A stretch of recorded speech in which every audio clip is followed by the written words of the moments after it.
Iya, mulai. Oke, baik Bapak Ibu. Assalamualaikum warahmatullahi wabarakatuh. Waalaikumsalam. Waalaikumsalam. Wabarakatuh. Alhamdulillah kita ketemu lagi di Zoom ini dalam rangka menindaklanjuti tugas terkait manajemen risiko di PK 3 tahun 2024 di PKPSDM Kota Lubuk Linggau. Adapun tugas yang diberikan oleh Pak Tutor yaitu menyusun melakukan benchmark virtual terkait dengan strategi pemanfaatan sumber daya dan manajemen risiko pada sebuah instansi. Baik, kita sudah diskusi melalui grup, tentunya kawan-kawan sudah memiliki referensi terkait lembaga atau organisasi mana yang bisa kita pilih untuk kita jadikan tugas kita pada hari ini terkhusus materi manajemen risiko. Nah, tentu di dalam tugas ini kita diminta untuk buat PPT yang cukup singkat, minimal menyiapkan profil instansi, kemudian bagaimana pelaksanaan manajemen keuangannya, bagaimana pelaksanaan manajemen risikonya, dan mungkin lesson learn atau hal-hal yang bisa kita adopsi untuk di organisasi kita. Mungkin langsung saja Bapak Ibu terkait dengan poin-poin tadi. Yang pertama terkait dengan profil instansi, ya kami mohon kesediaan Bu Dina Ardi yang dapat memberikan penjelasan terkait manajemen risiko ini. Silakan Bu Dina Ardi. Terima kasih Pak Edwin. Sesuai dengan hasil diskusi kita pada eh, kemarin, kita sudah menyepakati bahwa akan mengambil benchmarking virtual itu yang ada di Kementerian Keuangan. Kementerian Keuangan ini adalah kementerian negara yang membidangi urusan keuangan dan kekayaan negara. Sejak tahun 2016, Kementerian Keuangan ini dipimpin oleh seorang Menteri Perempuan yaitu Ibu Sri Mulyani. Kementerian Keuangan ini mempunyai moto Nagara Dana Rakca yang berarti penjaga keuangan negara. Jadi sudah tampak jelas ya poin dari tugas fungsi utama dari Kementerian Keuangan adalah untuk mengatur dalam hal keuangan negara. Alasan mengapa kita mengambil Kementerian Keuangan sebagai benchmarking virtual kita, karena Kementerian Keuangan ini sudah melaksanakan beberapa capaian dalam pelaksanaan mitigasi resiko. Yang pertama, Kementerian Keuangan telah melaksanakan manajemen resiko yang komprehensif dengan melaksanakan implementasi kerangka kerja manajemen risiko yang sistematis. Itu mencakup dari identifikasi, analisis, mitigasi resiko yang terintegrasi dalam seluruh aktivitas organisasi. Yang kedua, Kementerian Keuangan itu sudah melakukan pengelolaan resiko fiskal. Jadi Direktorat Pengelolaan Risiko Keuangan Negara sudah sangat berperan dalam mengelola risiko fiskal secara holistik. Kementerian Keuangan mengendalikan dan memitigasi risiko keuangan negara untuk menjaga stabilitas negara yang berkelanjutan. Selanjutnya, Kementerian Keuangan juga telah melaksanakan mitigasi risiko ekonomi makro terkait dengan perubahan kondisi ekonomi makro seperti tingkat bunga, nilai tukar, dan pembiayaan kembali. Yang terakhir, Kementerian Keuangan itu melakukan terus-menerus perbaikan dalam perubahan. Hal ini dilakukan untuk memastikan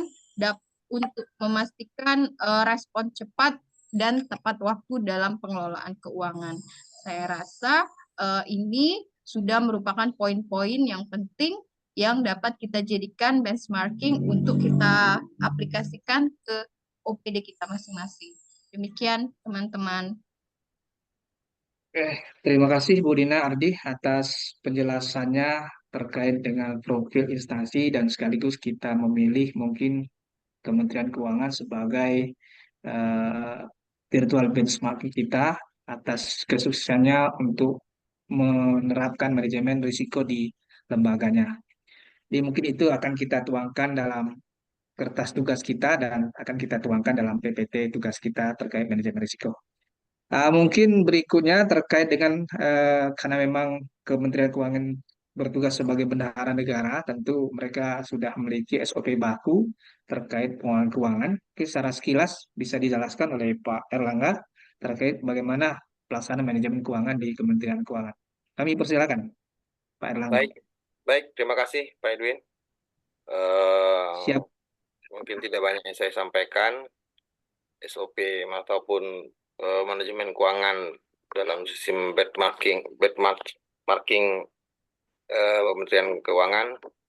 Pada prinsipnya penganggaran itu adalah transparansi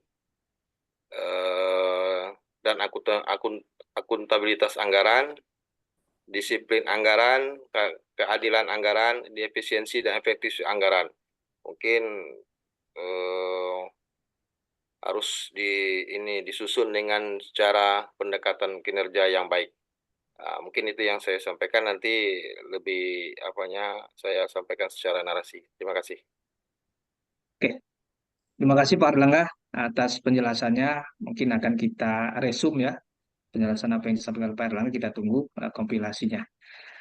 Kita selanjutnya mungkin terkait dengan bagaimana, inilah poin intinya, bagaimana pelaksanaan manajemen risiko di Kementerian Keuangan. Eh, Berdasarkan informasi dari Bu Dina dan Pak Erlangga, mungkin akan diadopsi nanti. Ya, pelaksanaan manajemen risiko ini berdasarkan informasi yang kita lakukan virtual benchmarking melalui website ya. Penerapannya di Kementerian menggunakan integrated three lines model. Ini juga tertuang dalam modul manajemen risiko. Yang pertama, di mana ada 3 lini model yang diterapkan, di mana tiap lini ini menggunakan 3 lapis dalam rangka mengelola risiko.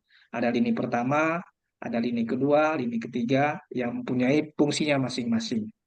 Nah, untuk digarisbawahi bahwasannya Kementerian Keuangan juga sudah menerapkan eh, kombinasi ya yang memang sudah baku seperti eh, berkiblat pada ISO 31000 dan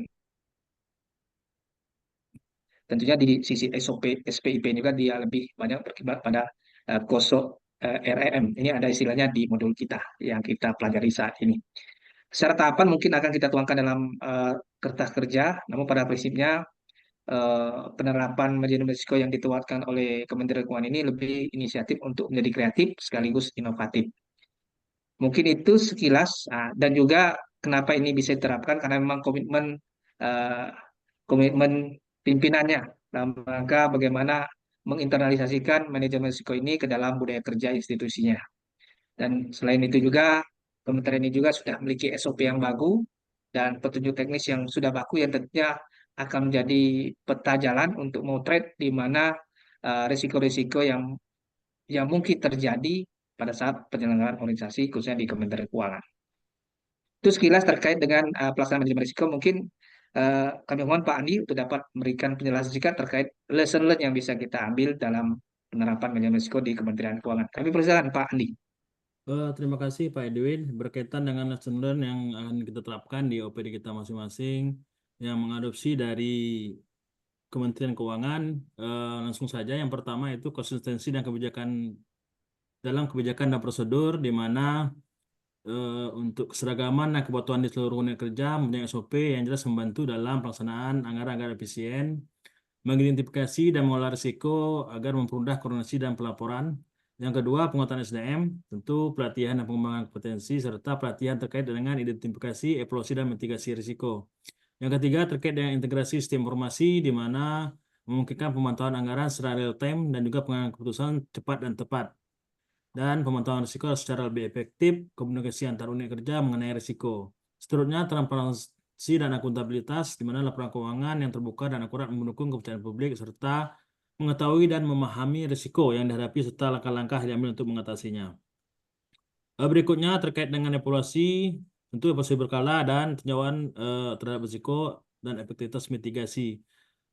Keterlibatan pimpinan juga diperlukan dalam rangka memfasilitasi keputusan yang lebih baik dan dalam pengelolaan anggaran, serta komitmen dalam manajemen risiko. Kolaborasi dan koordinasi antar unit kerja, di mana kerjasama antar unit kerja diperlukan dalam identifikasi dan mitigasi risiko, serta responsibilitas terhadap perubahan itu memungkinkan respon yang cepat dan adaptif terhadap situasi yang tidak terduga, serta fleksibilitas dalam peningkatan manajemen risiko. Nah, mungkin itu beberapa poin yang akan kita nanti tuangkan dalam laporan kita, Pak Edwin, berkaitan dengan lesson learn yang ada di Kementerian Keuangan. Terima kasih, Pak Edwin. Oke, terima kasih Pak Andi. atas penjelasan terkait apa yang bisa kita ambil pelajaran terhadap penerapan manajemen risiko di Kementerian Keuangan. Artinya kita mungkin sepakat memilih Kementerian Keuangan untuk menjadikan tugas kita. Nanti kita tuangkan pointer-pointernya dalam PPT. Selanjutnya kita akan buat PPT-nya, Bapak Ibu. Mungkin itu Bapak Ibu ya, hasil diskusi kita sepakat, kita langsung ke kertas kerja. Terima kasih. Wassalamualaikum warahmatullahi wabarakatuh. Waalaikumsalam. Waalaikumsalam warahmatullahi wabarakatuh.